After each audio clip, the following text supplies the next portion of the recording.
Well, it is no secret that we are a debt-laden nation, and our new data from Safaricom shows that Kenyans borrowed 502 billion shillings through the mobile service lending Fuliza in the last 1 year. And as Brian George reports, the giant telco has posted a 1.7% drop in profits, the first such dip in a long time. As Safaricom CEO Peter Ndegwa presented the firm's full year results, one of the striking twists was the abnormal surge in what Kenyans borrowed from the Fuliza product. According to the trading results, Kenyans borrowed a whopping 9.67 billion Kenya shillings weekly via Safaricom's overdraft service Fuliza. The product further saw an additional 1 million customers join the overdraft platform. As of this financial year, the value of disbursements via the service hit 502.6 billion Kenya shillings in the financial year ended March 2022, up from 351.2 billion that had been disbursed in the previous financial year. A rise in small short-term borrowings, mainly used to meet essential needs such as food and rent, signals the deepened debt dependence as a rising cost of living batters Kenyans. M-Shwari, the telco's initial loaning service, dips in performance, disbursing 86.1 billion Kenya shillings in 2022 compared to 94.5 billion Kenya shillings, an 8.9% dip.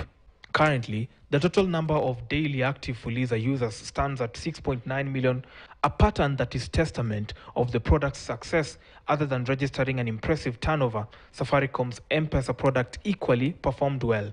M-Pesa revenue grew by 30.3%, totaling to 107.69 billion in the 2021-2022 financial year, catapulted by the resumption to charging of previously zero-rated transactions, while transactions grew by 34% to 29.55 trillion. The volume of M-Pesa transactions grew by 34.9% to 15.7 billion Kenya shillings. The three products are enjoying growing popularity among Kenyans because of the ease of accessing the money as compared to traditional bank loans and Shylock services. Key milestones in our journey include the enhancement of automation and digitization across the business, evolving M-Pesa into a two-sided digital platforms, serving both businesses and consumers, and investing in the use of big data and analytics to build more intuitive products. We stayed the course in bridging the digital divide through our investment strategy to strengthen our network. According to the firm's Chief Executive Officer Peter Ndegwa, the telco also grew its mobile data revenue by 10% in the second half of the 2021-2022 financial year to 24.8 billion Kenya shillings. This was a 3.7% increase from the first half of the same financial year. We celebrated 15 years of M-Pesa and hit 30 million active customer mark in Kenya. Since we were granted the telecommunication license in July 2021, we've made good progress with the support of the government of Ethiopia and the Ethiopia Communication Authority, the ECA. Safaricom board has recommended a final dividend of 75 shillings per share, amounting to 30.04 billion Kenya shillings, bringing the total payout for the year to 56 billion Kenya shillings.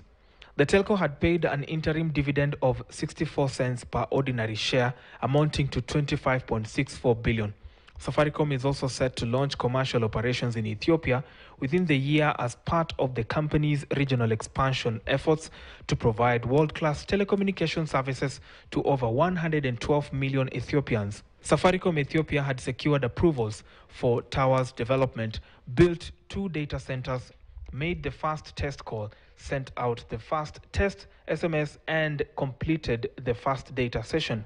Brian George, KT News, Nairobi. Now, who will Raila Odinga's running mate be? The Azimio la Umoja One Kenya presidential flag bearer has received a shortlist of 3 names from the selection panel that interviewed 10 candidates. Sources indicate that the list, which is yet to be made public,